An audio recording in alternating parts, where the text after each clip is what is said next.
Do you feel the pressure to grow your business, but doing so feels a bit like drowning? Welcome to Slow Growth Business, the show for business owners and leaders to quiet the noise and lead your business to success, one day at a time, slow and steady. If you feel your business is running you and you're ready to run it, you've come to the right place. Now, here are your hosts, business coaches Jimmy DeGroat and me, Kyle Bullock. Are we doing this? Are we doing this? We're doing this. Let's do it. So, Jimmy, you got that look on your eye, buddy. You got that look on your eye. Kyle and I were talking about a client, and I just hit record in the middle of it because I got a crazy idea, and it's what we always do, right? You call me up and you're like, what are we talking about today? Okay. Early on in the management classes that you were producing and are producing at Train Retail, you talked about a really great kind of your unique appeal. And we were just chatting about it, and I hit record, and I thought I'd be able to catch you in it, but this darn thing says now recording, so I couldn't surprise you. Anyway, would you mind sharing that little exercise? I think that's something that we need to be looking at doing for if any store, especially at the jewelry stores that we're talking with. Sure. Do you mind sharing that? Let's do story time. A little story time. Story time.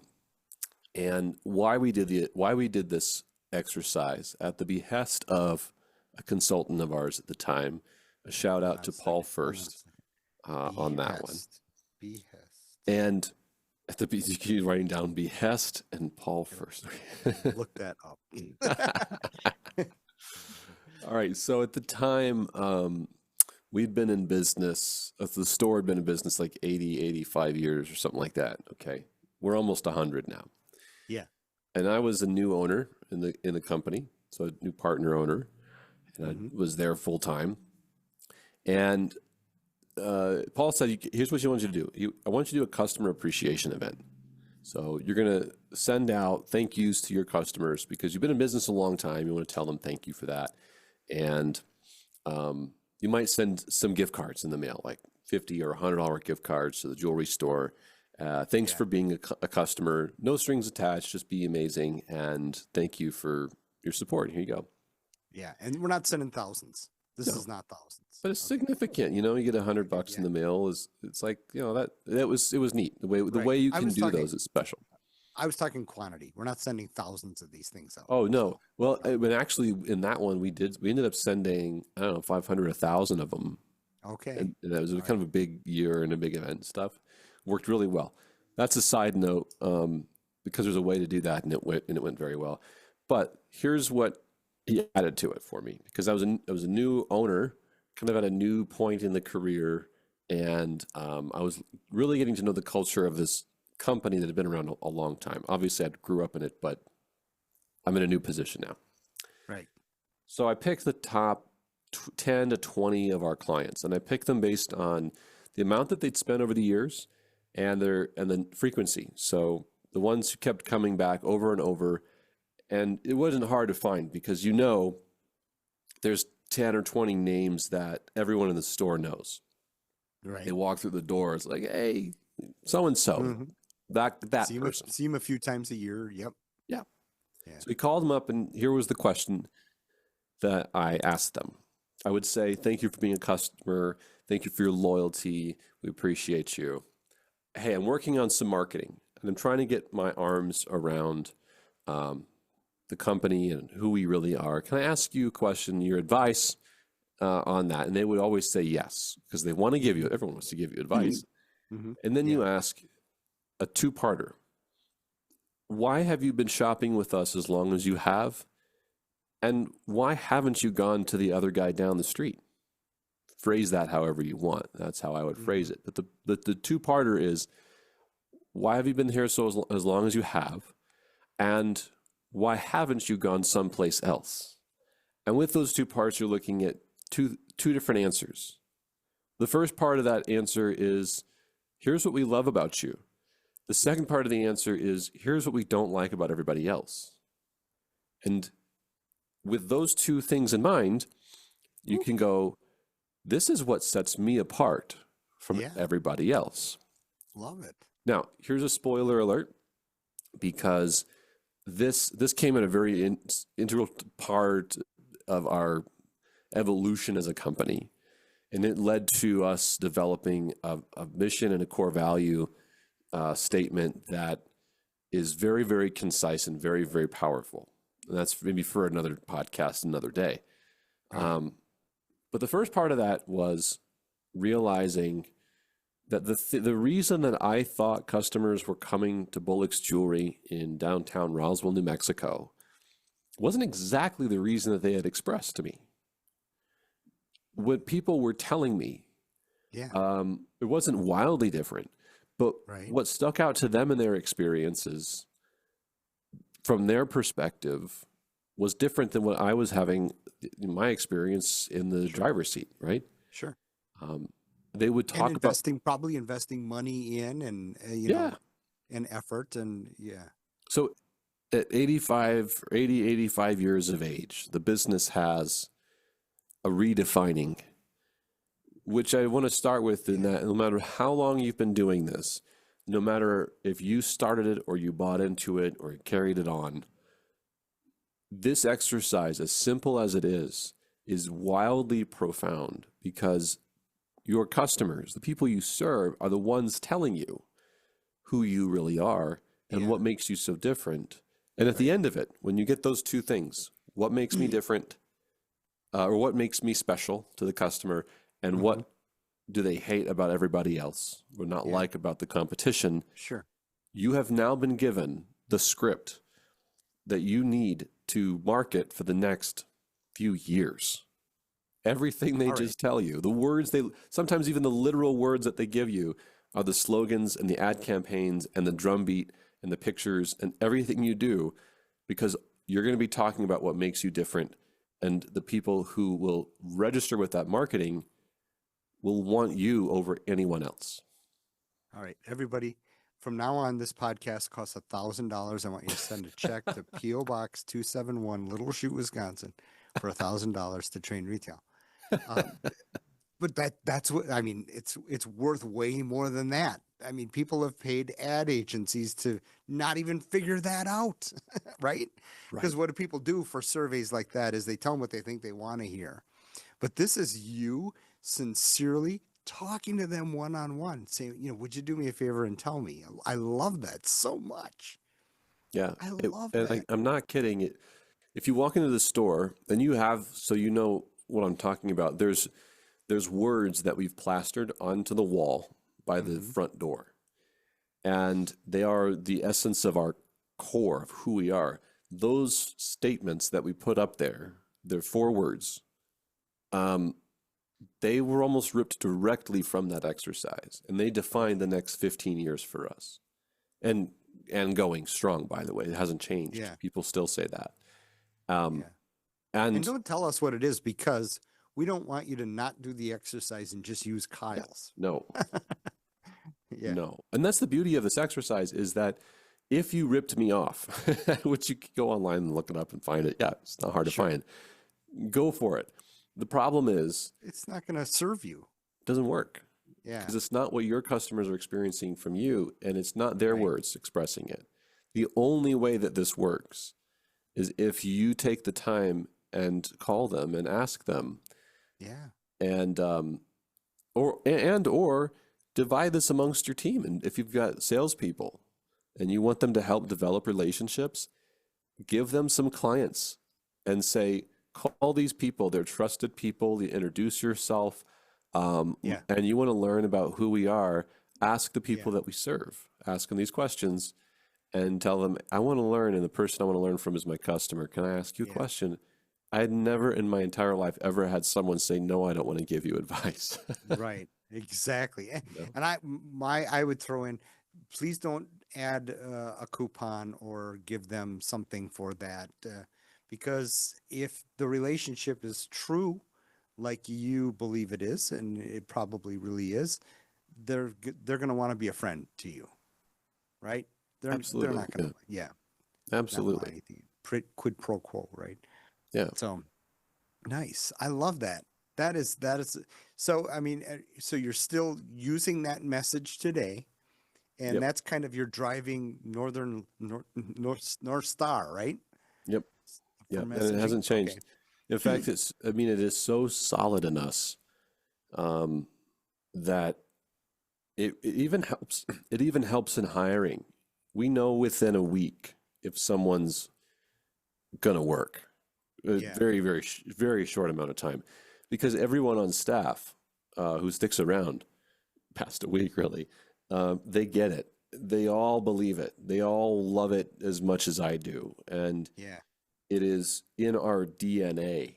And all it did was, and I don't say this diminishing, like all it did was this: it gave us words to express what we were thinking and feeling, Sure. but the customers gave us the words to express who we are. And that's what a mission statement should do. It gives you words to express who you are. It's the definition of who you want to be. Yeah. And so mission statements, then vision statements and value statements that you have formed in a silo because it sounds good, or like, this is what I envision for the company. Yeah. Like, Yeah. those don't work very well. They don't do anything because it's not a collective, Yeah. you know? No one gets excited about it. No. Yeah. For example, one of the things I thought that made us separate was we had a large selection of jewelry. We'd been around a long time, and we did things with excellence. Mm-hmm. That's not what the customer said. Not that we didn't do those things. It was that Right. that's not how they would have expressed it. They Right. expressed it to me completely different.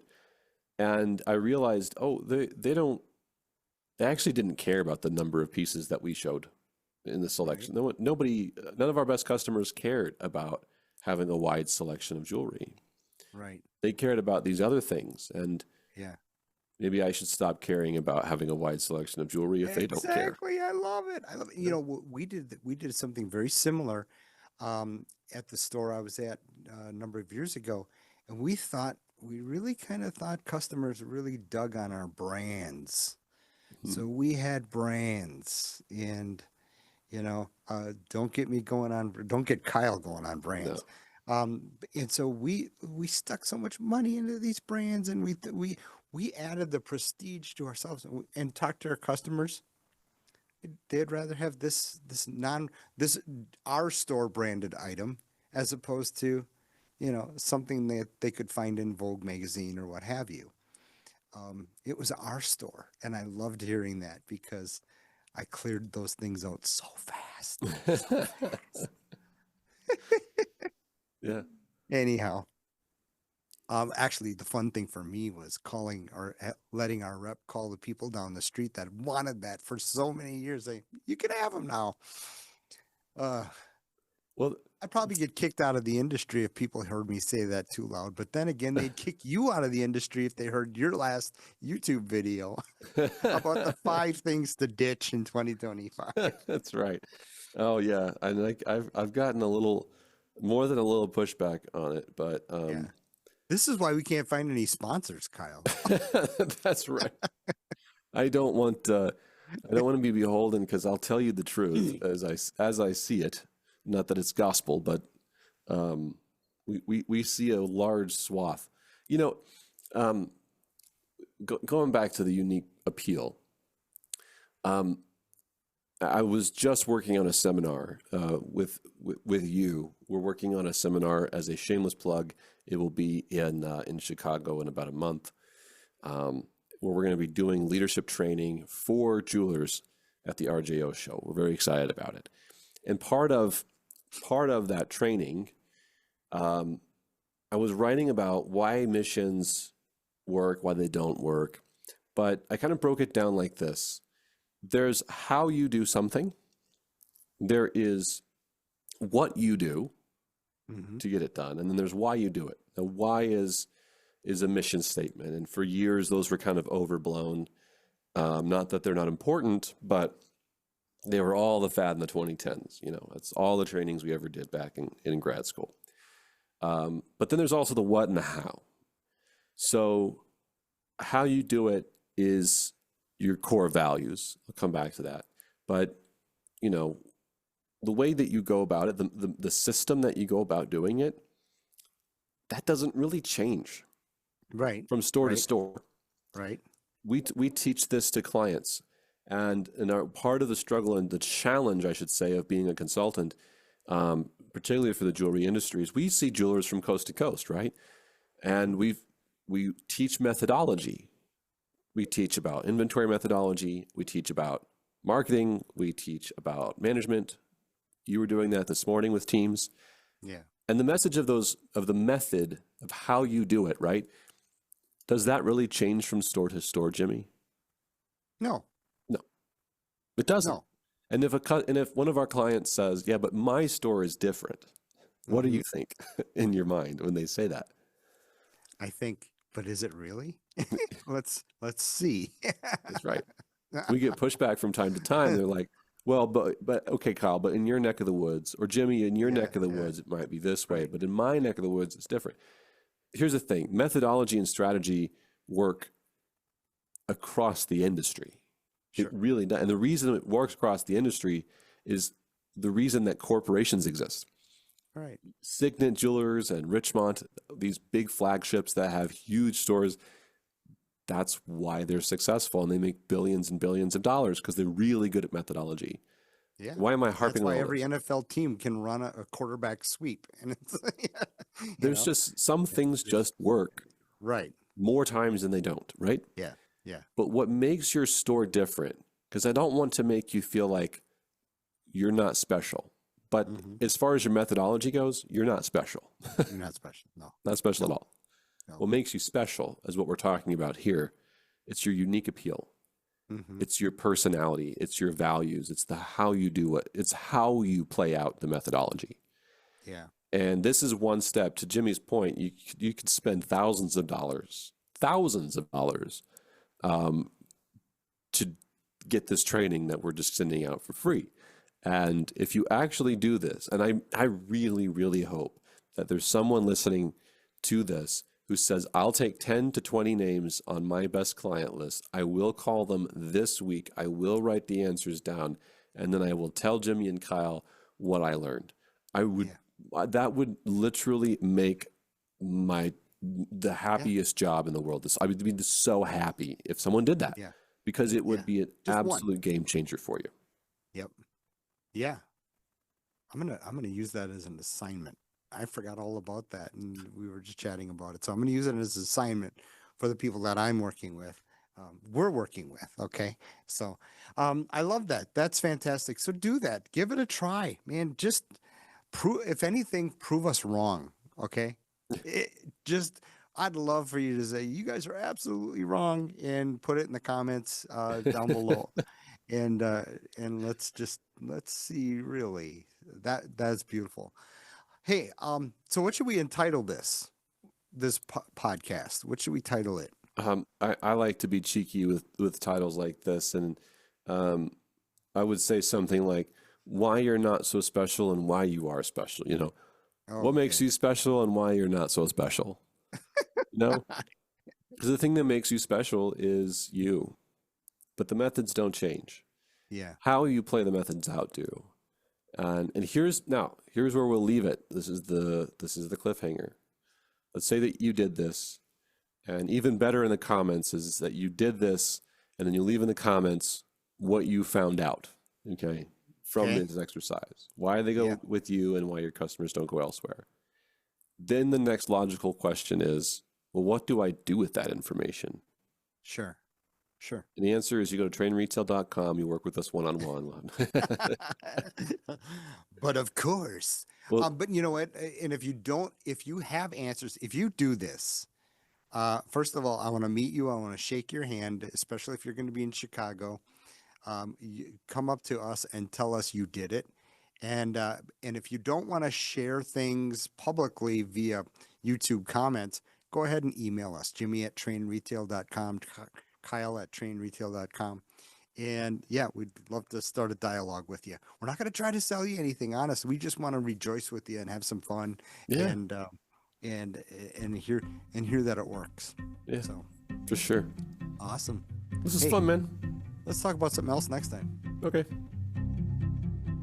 We hope you leave this episode a little better than when you first began.